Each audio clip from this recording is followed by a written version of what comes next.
আরে বন্ধু, তোরা এতদিন পর কিরে, কি অবস্থা তোদের? বন্ধু, কোথায় থাকিস তুই? আর হঠাৎ করে তোর সাথে দেখা হয়ে গেল এভাবে, আমি ভাবতেও পারিনি।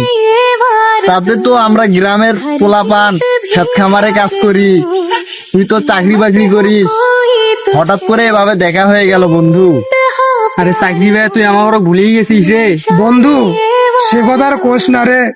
চাকরি বাকরি পাওয়ার পর অনেক পেইন। এখন ঢাকা থাকি, আগে স্কুলে থাকতাম, কত সুন্দর পড়াশোনা করছি, একসাথে খেলাধুলা করছি, খালি বলতাম যে কবে না বড় হব। আর এখন বড় হয়ে বুঝতেছি যে আমাদের পেইনটা কিরকম। হ্যাঁ রে বন্ধু, ছোটবেলায় কত না চিন্তা করতাম যে কবে বড় হব, বড় হয়ে আমরা একসাথে খেলাধুলা করব, আড্ডা দিব, কলেজে যাব। কিন্তু এখন বড় হয়ে আমরা সবাই সবার কাজকর্মে ব্যস্ততা হয়ে আছে। আরে বন্ধু, আগে যদি জানতাম তাহলে বড়ই হতাম না, ছোটবেলাটাই ঠিক ছিল।